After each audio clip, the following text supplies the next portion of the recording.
प्रश्न है कि शिकार क्यों खेलते थे? वो तो कोई यज्ञ अनुष्ठान नहीं था। राम जी ने भी शिकार खेले, मृगों को मारा है।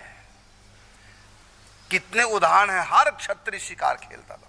तो किसी जीवों को इस प्रकार जंगल में जाकर के उनको मार देना, उनकी हत्या कर देना, ये कौन सी मानवता है? ये कौन सा सनातन धर्म है? तो ये प्रश्न आपका सनातन धर्म को लेकर के है। मैं थोड़ा सा प्रारंभ करता हूं, फिर हमारे राधाशरण जी इसका उत्तर देंगे। वो ये कि ये केवल क्षत्रियों के लिए कहा गया है और किसी के लिए नहीं। जो क्षत्रिय धर्म का पालन करते हैं, ये राजधर्म है, क्षत्रिय धर्म है। अब ये क्षत्रियों के लिए क्यों शिकार खेलना जायज है? क्यों धर्म है शिकार खेलना, किसी जीव की हत्या करना? तो हमारे राधाशरण जी बताएंगे। महाश्री, इसका दो मुख्य कारण है। एक तो ये कि सर्वप्रथम ये राजकुमारों को पहले शिक्षा देना था, यानी कि ट्रेनिंग, उसको ट्रेनिंग कह सकते हैं। ट्रेनिंग था, वो प्रैक्टिस था उनका कि पहले जाओ और तुम जंगली जो जानवर हैं उनसे तुम सीखो। लेकिन उसमें भी इसका कुछ नियम था, किससे सीखना है। इसका दो कारण था, एक तो पहले ट्रेनिंग और दूसरा जो ऐसे जीव हैं जो खूंखार हो गए। वो बाद की बात, वो भी दूसरा कारण। पहले एक कारण पे आप थोड़ा सा एक कारण फोकस करते हैं जी। प्रथम कारण यही कि जब उनको ट्रेनिंग करना है, प्रथम कारण। लेकिन प्रथम कारण तो ये कर्म से रखेंगे तो गलत बैठेगा। प्रथम कारण जो है वो ऐसे आतताई जीवों को मारना, वो तो अलग चीज है। पहले इसी पे थोड़ा, ये भी एक कारण है, सारे कारण बताओ जी जी जी। तो इस कारण पे थोड़ा सा समझाएं जी। हमको अगला प्रश्न नहीं लेना, इसी पे 15 मिनट हमारे पास है जी जी। आराम से समझाएं जी। उदाहरण डॉक्टर का। जी जी जी जी। डॉक्टर भी तो करते हैं, डॉक्टर करते हैं ना। तो वहाँ क्या करते हो? तो वो मेढक को चीरते हैं, फाड़ते हैं, जिंदे को भी चीरते हैं, जिंदे को भी चीरते हैं, चूहे पे कोई ऑपरेशन करते हैं उनका। कोई मेडिसिन पहले होता है तो पहले उसी पे मेडिसिन का भी वो किया जाता है, टेस्ट करते हैं उस पे जी। हाँ बिल्कुल। क्योंकि ठाकुर जी एक विधान है शास्त्रों का, स्वयं ठाकुर जी बोलते हैं सब मम प्रिय मम सब उपजाए, सब बिल्कुल सब मम प्रिय सब मम उपजाए और सबसे अधिक मनुज मोह भाई। माने सबसे ज्यादा महत्व है इस संसार में मनुष्य और मनुष्य के बाद अगर किसी का महत्व है गौ माता का। सबसे ज्यादा महत्व है 84 लाख योनि में मनुष्य का, और मनुष्य से भी ज्यादा महत्व है गौ माता का। तो मनुष्य को कैसे बचाना? तो मनुष्य को बचाना सीखना है डॉक्टरों को। तो डॉक्टरी करते हैं तो कैसे सीखते हैं? तो पहले जानवरों पे सीखते हैं। जानवर मरे तो भले मर जाए, क्योंकि डॉक्टर सीख रहे हैं मनुष्य को बचाना। डॉक्टरी कर रहे हो, वो चीरा फाड़ी करते हैं तो उसमें मेंढक दिया जाता कि मेंढक का ऑपरेशन करना, इसको मरने भी नहीं देना और अंदर से चीज का ऑपरेशन करना। जरा ट्रेनिंग करो।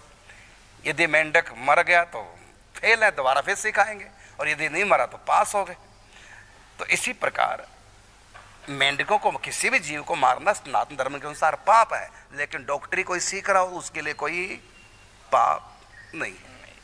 तो जैसे ट्रेनिंग ले रहा है डॉक्टर, चूहे पे ट्रेनिंग ले रहा है, मेंढक पे ट्रेनिंग ले रहा है, कई प्रकार के जानवरों पे ट्रेनिंग ले रहा है। ये जो कोरोना जब मेडिसिन बनी है तो ये सबसे पहले जानवरों को ही दी गई है। उन इंजेक्शन जानवरों को लगा के देखा है, इसके एक्शन रिएक्शन क्या होते हैं। ये थोड़ी किसी लास्ट में फिर मनुष्य उधर पास हो गए फिर मनुष्य पे लगाया है। तो इसी प्रकार से ये ट्रेनिंग है, डॉक्टरी की जा रही है। तो वहाँ चूहों को मारा जा रहा है, क्या क्या किया जा रहा है। अंदर के पार्ट्स, जीवित चूहों को काट करके निकाले गए, चूहा मर गया और उसको पढ़ाई कर रहे हैं। तो ये पाप नहीं है, क्योंकि भले चूहा मरे तो मरे, चूहे के मरने से यदि मनुष्य को बचाना सीखना आ जाए तो चूहे की क्या कीमत है। लेकिन ये केवल धर्म डॉक्टरों के लिए, हमारे आपके लिए नहीं। इसी प्रकार क्षत्रिय हैं, सेना में भर्ती उनको होना है, सामने दुश्मन होता है, वो देश के ऊपर अटैक करता है, कैसे हम उसके अस्त्र शस्त्रों से बचें? वो हमारे ऊपर जानलेवा आक्रमण करेगा, अपने आप को बचाना ढाल, और उसको दुष्ट को मारना भी, महापापी को, आतताई को, उसके लिए हाथ में कुछ हथियार। तो ढाल और हथियार, बचाव अपना करना और उसको मारना। क्योंकि हम अपना बचाव तो कर लेंगे ढाल के द्वारा, लेकिन वो यदि जीवित रहा वो किसी और को मारेगा, उसको भी मार सकता है जिसके हाथ में ढाल ही ना हो। तो उसको समाप्त करना है, लेकिन वो हमको ना कर दे दुष्ट, नीच, पापी, आतताई।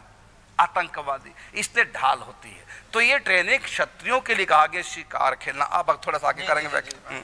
तो शिकार में जो महाराज था, शिकार में ये नहीं था रूल तुमको मारना ही है। शिकार में मतलब वो जंगल में जाते थे, जंगल में घूमते थे और उनके ऊपर यदि कोई अटैक करे फिर उस पे चलाते थे। तो पहली ट्रेनिंग है कि बालक को जंगल में, राजकुमार को या क्षत्रिय को जंगल में छोड़ देते थे और जंगल में आसपास हिंसक जानवर छुपे होते हैं और वो छुप करके वार करते हैं। जैसे दुश्मन छुप करके वार करता है तो उनको ट्रेनिंग देते हैं कैसे चारों तरफ से किसी भी दिशा से कोई भी जानवर अटैक कर सकता है, अपने आप को बचाना होता है। और उस समय केवल राजकुमार नहीं, जो पूरे प्रवीण है युद्ध में, वो भी साथ में झाड़ियों में छुपे होते हैं कि अचानक अटैक करे और ये बालक जिसको सिखा रहे हैं वहां तक पहुंच ना जाए। वैसे तो बालक ही मार देगा जानवर को, यदि बालक ना मार सके या दो तरफ से, दो दिशाओं से अचानक अटैक हो जाए तो तुरंत जो झाड़ियों में अपने लोग जो छुपे थे वो जानवर पे वार करके और उस बालक तक जानवर को जाने नहीं देते थे। ये ट्रेनिंग हुआ करती थी, क्षत्रियों के लिए हुआ करती थी। आगे एक तो ये कारण है, पहला कारण है क्षत्रियों को ट्रेनिंग देने के लिए जंगल में भेज दिया जाता था, हाथ में ढाल तलवार लेकर के, और किस प्रकार से दुश्मन हमारे ऊपर वार करता है और कैसे हमको उसके वार से बचना है और उसके ऊपर वार करके उसको धराशायी करना। ये ट्रेनिंग जंगलों में जाके हुआ करती थी, बस्तियों में नहीं। तो पहला कारण है ट्रेनिंग शिकार खेलना केवल क्षत्रिय के लिए, किसी और के लिए नहीं। दूसरा कारण अब आप बताएं।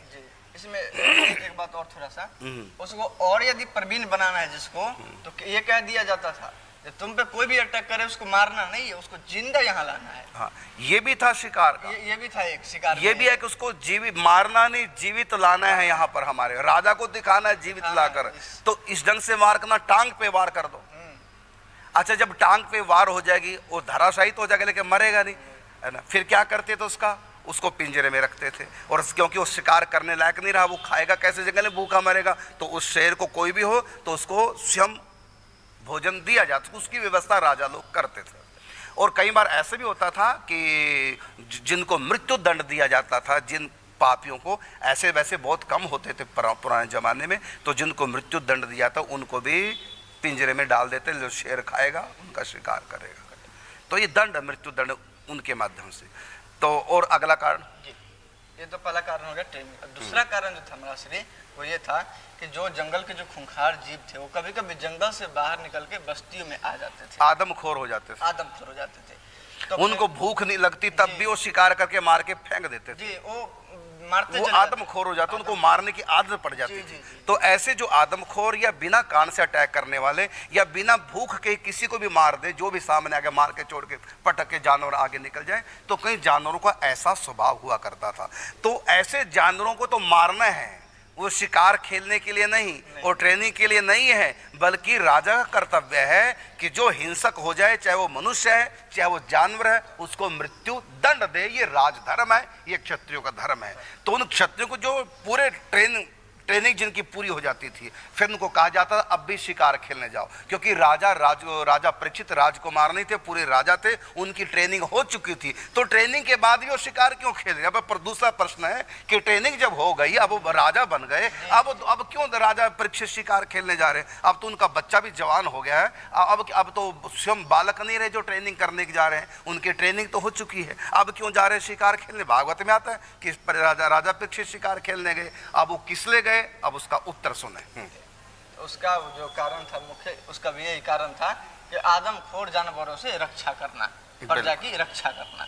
क्योंकि ट्रेनिंग तो हो चुकी है, लेकिन जो व्यक्ति अभी ट्रेनिंग नहीं है तो उसी को मार देगा वो। तो जो इससे प्रवीण है, जो कौशल है, जिनको पूरा प्रैक्टिस हो चुका है, जो पूरा ट्रेंड हो चुके हैं, तो वो जाते थे और ऐसे अत्याचारी जीवों, बिल्कुल जो भी जानवर बस्तियों में घुस करके आदमखोर हो जाते थे, मनुष्यों को मारने लग जाते थे और पालतू जानवरों को उठा करके भाग जाते जानवर, सिंह ऐसे जो हो जाते थे, तो ऐसे जानवरों को, सिंहों को ढूंढ करके मारना है। वो ट्रेनिंग के लिए नहीं, बल्कि जानवरों को और जानवरों को उससे हिंसक से बचाने के लिए और मनुष्यों को बचाने के लिए। क्योंकि जिस जानवर के मुख में मनुष्य का खून लग जाता है सिंह के, और फिर दूसरे जानवरों का शिकार करना छोड़ के वो मनुष्य ही को ही वो पकड़ता है। तो ऐसे जो जानवर आदमखोर उनको बोलते हैं, ऐसे आदमखोर जानवरों को मारने के लिए जो प्रवीण हो जाते थे क्षत्रिय, उनको भेजा जाता, जाओ अमुक गांव में शेर आ गया और वो किसी न किसी के ऊपर अटैक करता है, उस शेर को मारना है। फिर क्षत्रिय जाते थे शिकार करने के लिए और फिर मारते थे। ये तो महाराज जी ये है दूसरा कारण। हाँ, एक मेरा अनुभव है बचपन का भी। समय भी है हमारे पास, कम रह गया। अब बचपन को चल चुका। एक गैया ने बच्चा दिया था, तो उसके जो रखवाले थे उसको पता नहीं चला महाराज, पता नहीं चला। और सुबह में जब देखा तो गैया बच्चा दी है, लेकिन बच्चा है ही नहीं। तो बच्चा का देखा तो कहीं दूर को देख रहा है तो उधर कहीं हड्डी पड़ा हुआ है, कहीं कुछ पड़ा हुआ है। तो पता चला जो रात में सियार आया होता ना वो सियार आके सब खा गया।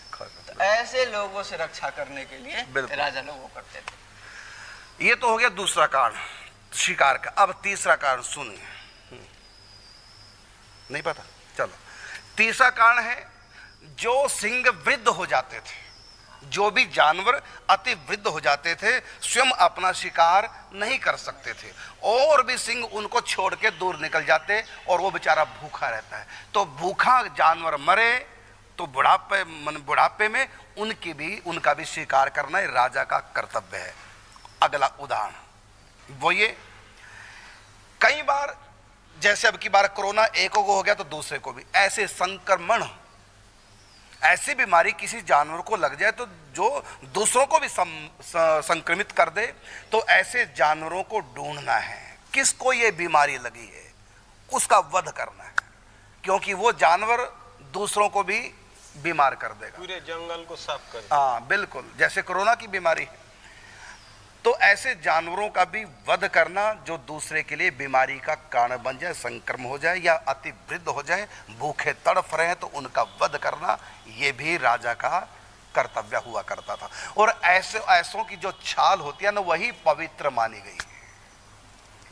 अति वृद्ध हो जाए और जो हम शिकार खाने के लिए जो मारते हैं और उसकी जो खाल होती है वो अति अपवित्र होती है। लेकिन जो सनातन धर्म में क्षत्रिय धर्म के अनुसार जिस भी जानवर का वध हो, सिंह का, बाघ का, तो वो उसकी खाल बड़ी पवित्र मानी गई है। आप भी महाराज जी कुछ कहना चाहेंगे? यही है महाराज जी, जैसे आज के आधुनिक युग में विभिन्न प्रकार के यंत्रपाति युद्ध के लिए निकला है। उस समय तो ये थे नहीं, तीर धनुष भल्ला ये सब ही था। तो अपने देश को, अपनी जनता को, प्रजा को रक्षा करने के लिए उसको सुंदर रूप से सिखा होना था। तो इसलिए वो शिकार के माध्यम से जो है साधारण जो है दुष्ट और बिगड़े हुए पशु है उसको शिकार करके अपना शिक्षा पूरा कर लेते और अपने प्रजाओं को जो रक्षा करते दुश्मनों से। दुश्मन के साथ लड़ाई करना भी उसका एक उद्देश्य है। तो सनातन धर्म को लेकर के आपके मन में दो प्रश्न थे आज जो आए हैं। एक था कि सनातन धर्म में भी बलि प्रथा शास्त्रों में लिखी है, क्या वो सही है? वो हमने आपको उत्तर दिया।